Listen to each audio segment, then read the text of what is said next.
bíblica. Vamos a continuar en la primera carta del apóstol Juan, en el capítulo número 2. Y como se mencionó, hablando del primer capítulo y durante toda esta carta, vamos a ir viendo y descubriendo quién es Dios, quiénes somos nosotros antes, ahora en Cristo, y cómo manifestar lo que ahora ya somos en Cristo. Así que en el capítulo número 2, versículo 1 dice: hijitos míos, estas cosas os he escrito para que no pequéis. Si alguno hubiere pecado, abogado tenemos para con el Padre, a Jesucristo el justo, y él es la propiciación por nuestros pecados. Y no solamente por los nuestros, sino también por los de todo el mundo.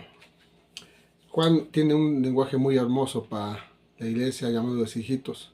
Y eso somos ahora en Cristo, somos hijos. No quiere decir que somos perfectos, porque Juan establece que somos gente que peca, que comete errores. Pero a diferencia de antes de llegar a Cristo, antes no teníamos esperanza ni salvación. Antes estábamos condenados. Pero ahora en Cristo tenemos un abogado, un defensor, un intercesor, quien es Jesús para nosotros. Delante de Dios, ahora tenemos un defensor que nos ayuda en nuestras debilidades, que nos ayuda a vencer el pecado, que nos guía a través de su palabra para no seguir cometiendo esa clase de errores en la vida. Y demos gracias a Dios por Jesucristo, que a pesar de nuestros errores nos sigue ayudando a salir adelante. Ahora nosotros que ya estamos en Cristo, debemos tener mucho cuidado de cómo estamos caminando. En el versículo 6 dice: el que dice que permanece en él debe andar como él anduvo. Y esa palabra permanecer aparece varias veces en este capítulo número 2, cerca de 10 veces aparece esa palabra, y eso me habla de que es muy importante permanecer en Dios, permanecer en comunión con Él, permanecer guiados por medio del Espíritu todos los días de nuestra vida. ¿Por qué? Porque si no permanecemos en Él, no sabemos disfrutar de la vida.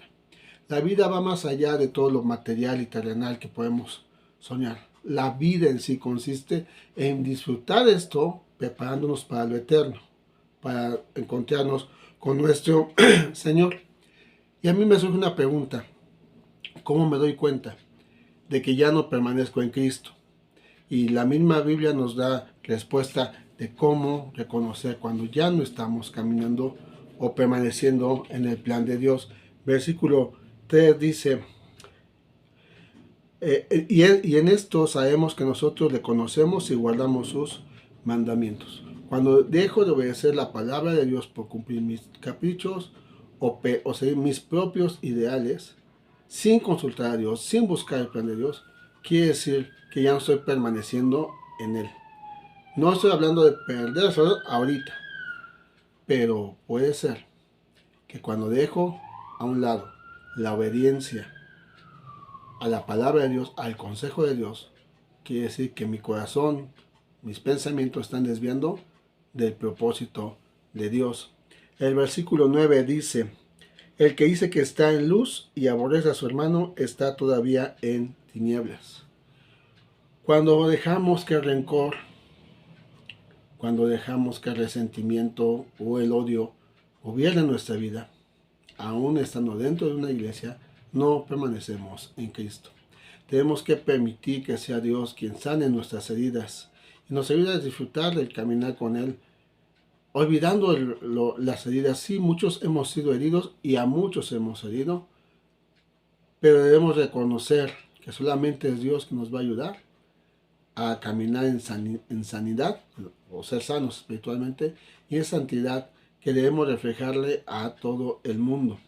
Y la tercera forma en cómo me doy cuenta que ya no permanezco en Cristo, dice el versículo 15: no améis al mundo, ni las cosas están en el mundo. Si alguno ama al mundo, el amor del Padre no está en él.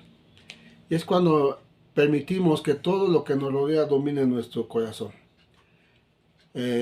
Cosas terrenales, cosas que aparte son de disfrute. Puede ser una vida de una libertad sexual, de un vicio, de los rencores, del materialismo, de todo eso, nos puede llevar a alejarnos de Dios. Y entonces no permanecemos en Él, y entonces el amor de Dios no está en nosotros, y entonces tenemos otro ídolo en nuestro corazón.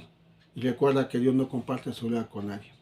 Es importante permanecer en Cristo, obedecer su palabra, tener una relación plena con Él y entre las personas que nos rodean, hablando de la iglesia y teniendo su corazón centrado en Cristo Jesús. Nuestros pensamientos y todo lo que hagamos aquí tiene que ser para la gloria de Dios. Tiene que ser para que Él sea glorificado y sea conocido en la sociedad en la cual estamos viviendo. Y es importante porque al final de todo esto, de todo este discurso, dice el versículo 28, y ahora hijitos, permaneced en Él, para que cuando se manifieste tengamos confianza para que en su venida no nos alejemos de Él avergonzados. Quiero terminar con esto. Recuerda que todo lo que hace en la tierra tiene un eco en la eternidad.